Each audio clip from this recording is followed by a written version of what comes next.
بسم الله الرحمن الرحيم এই জন্যই তিনি সে গবেষণা করে, নিজের মন দিয়ে চিন্তা ফিকির করে,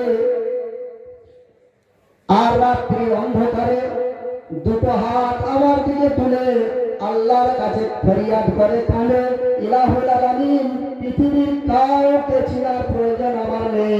আল্লাহ, তুমি যদি আমাকে চিনে নাও, আমার পরিচয়টা যদি তোমার কাছে হয়ে যায়, তাহলে আমি কামিয়াব হয়ে যাব।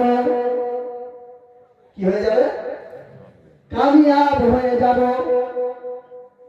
আমরা কি রাত্রে অন্ধকার আল্লাহ পাকের কাছে বলি তো নাকি?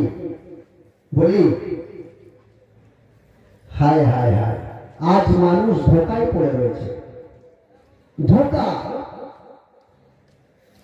মানুষ পুরোপুরি ধোকার মধ্যে পড়ে রয়েছে। আর শয়তান যে যেমন ব্যক্তি তাকে সেইভাবে ধোকা দিচ্ছে, যে যেমন ব্যক্তি তাকে সেইভাবে ধোকা দিচ্ছে।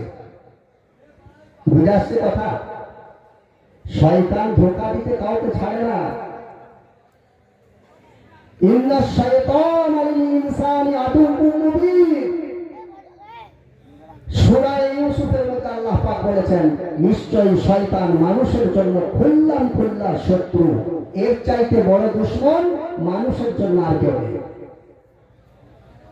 এ মানুষকে কিভাবে ফুসলাতে হবে, কিভাবে একে জাহান্নামে নিয়ে গিয়ে নিক্ষেপ করতে হবে, শয়তান ভালো জানে। তাই আজকে শয়তান মানুষকে ধোঁকা দিচ্ছে, প্রত্যেকটা মানুষকে প্রত্যেকটা লাইনের মধ্যে রেখে তার নিজের লাইনে ধোঁকা দিচ্ছে। আর আমরা কি বলছি? আমরা বিরাট বড় মুহাদ্দিস, বিরাট বড় পণ্ডিত, তাই তো নাকি? ধোঁকা এমন দিয়ে দিল শয়তান, সারা জীবনের আমল সব বরবাদ, সারা জীবনের আমল সব বরবাদ। হযরত মুস্তাওরিদ ইবনে শাদ্দাদ রাদিয়াল্লাহু তাআলা আনহু একটা হাদিস বর্ণনা করছেন। আজকে পৃথিবীর মানুষগুলো কি একবার তাকিয়ে দেখুন না, পৃথিবীর মানুষগুলো কি একবার তাকিয়ে দেখুন। কে আজকে মনে করেছে যে এই দুনিয়াটা কিচ্ছু নয়, এই জীবনটা তুচ্ছ জীবন, যদি এই জীবনে আমার নেক আমল না থাকে? কে মনে করেছে কথা? সকাল হচ্ছে, উঠছে, সারাদিন কাজকর্মে ব্যস্ত, জোহরের আজান হচ্ছে কোনো পরোয়া নেই, আসরের আজান হচ্ছে কোনো পরোয়া নেই, ফজর তো ঘুমের ঘরেতেই কাজা, আজানও শুনতে পাইনি আর নামাজেরও টাইম আসে না। মাগরিবের আজান হচ্ছে, চায়ের দোকানে ব্যস্ত, ঈশার সময় খেয়ে দিয়ে ঘুমিয়ে পড়ছে। এটা কাজের জীবন নয়। এই জীবনটা এইভাবে জীবন চালানোটা কাজের জীবন। ওদের জীবন, যাদের বুদ্ধি নেই, যাদের বিবেক নেই, যাদের জ্ঞান নেই। আজকে আমরা এই যে দুনিয়াটা, এই দুনিয়ার চাকচিক্যে পড়ে আখিরাতকে ভুলে গেছি, আল্লাহকে ভুলে গেছি, নবীকে ভুলে গেছি, রাসূলকে ভুলে গেছি, কবর ভুলে গেছি, জাহান্নাম ভুলে গেছি, জান্নাত ভুলে গেছি, পুলসিরাত ভুলে গেছি, সব ভুলে গেছি। আর মনে মনে ভাবছি কি জানেন? মরলে একদম ওপেন করা রয়েছে জান্নাত, চলে যাবো সেখানে, তাই না? কি গো, তারাজু ওজন করা হবে, নেকি ওজন করা হবে তারাজুতে, বুঝতে পেরেছেন? তো মুস্তাওরিদ ইবনে শাদ্দাদ রাদিয়াল্লাহু তাআলা আনহু বয়ান করছেন, একটা হাদিস বর্ণনা করছেন। তিনি দুনিয়ার মূল্যটা, রাসূলুল্লাহ সাল্লাল্লাহু আলাইহি সাল্লাম এই দুনিয়ার মূল্য দিয়েছেন কিভাবে, সেটা তিনি বয়ান করছেন। তিনি বলছেন, রাসূলুল্লাহ সাল্লাল্লাহু আলাইহি ওয়াসাল্লাম কসম খেয়ে বলছেন, ওয়াল্লাহি মাদ দুনিয়া ফিল আখিরাহ, আল্লাহর কসম, আল্লাহর কসম, এই দুনিয়াটা আখিরাতের মোকাবিলায়, মোকাবিলা বুঝেন তো নাকি? কি গো, হা হু কিছু করবেন তো নাকি? আখেরাতের মোকাবিলায় মানে আখেরাতের কাছে এই রকম যেমন মা ইয়াজআলু আহাদুকুম ইসবাহু ফিল ইয়াম্মি, তোমাদের মধ্যে কোন একজন ব্যক্তি নিজের আঙুলটাকে একটা দরিয়াতে ডুবিয়ে দিল। কি করলো? নিজের আঙুলকে দরিয়াতে ডুবিয়ে দিল আর আঙুলটা উপরে তুললো।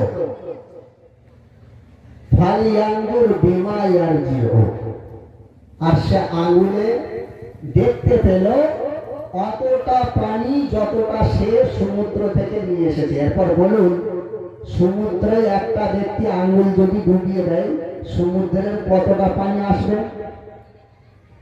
আঙুলে সমুদ্রের কতটা পানি আসবে? রাসূলুল্লাহ সাল্লাল্লাহু আলাইহি ওয়াসাল্লাম বলছেন, এটা তো কেবল মিসালের জন্য তোমাদেরকে বোঝানোর জন্য বলা হলো, নচেত আখিরাতের সঙ্গে দুনিয়ার কোনো মিসাল হয় না।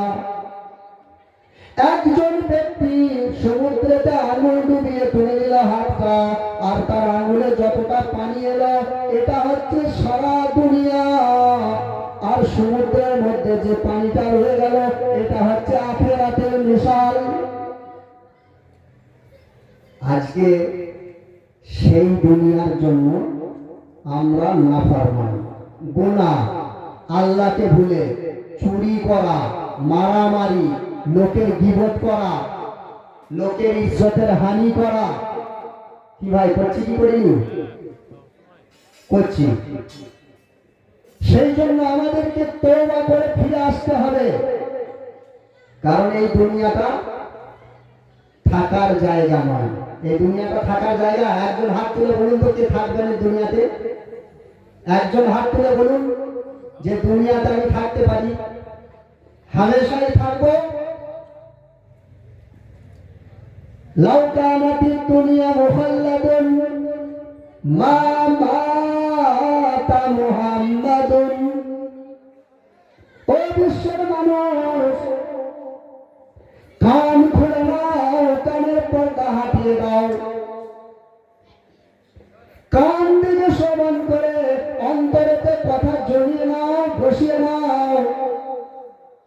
লাউ কানাতিদ দুনিয়া মুখাল্লাদুন, যদি এই দুনিয়াটা হামেশা থাকার জায়গা হতো, মা মাতা মুহাম্মাদুন, মুহাম্মদুর রাসূলুল্লাহ সাল্লাল্লাহু আলাইহি ওয়াসাল্লাম মরতেন না, ইন্তেকাল করতেন না, দুনিয়া থেকে যেতেন না।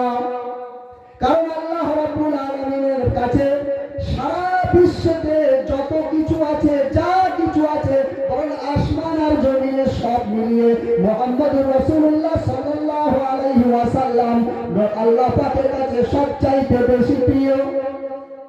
আল্লাহ পাক কি এত প্রিয় জিনিসটাকে দুনিয়ায় থাকার অনুমতি দিতেন না? তিনি চলে গেছেন তো নাকি? আছেন নাকি? তাহলে দুনিয়াটা যদি থাকার জায়গা হতো, মুহাম্মদুর রাসূলুল্লাহ সাল্লাল্লাহু আলাইহি ওয়াসাল্লাম ইন্তেকাল করতেন না। আচ্ছা, আমি একটা মজার গল্প বলি আপনাদের কাছে, মজার গল্প। আচ্ছা বলুন, আপনারা হারুন রশিদ বাদশার কথা শুনেছেন? হারুন রশিদ বাদশার কথা শুনেছেন? জি।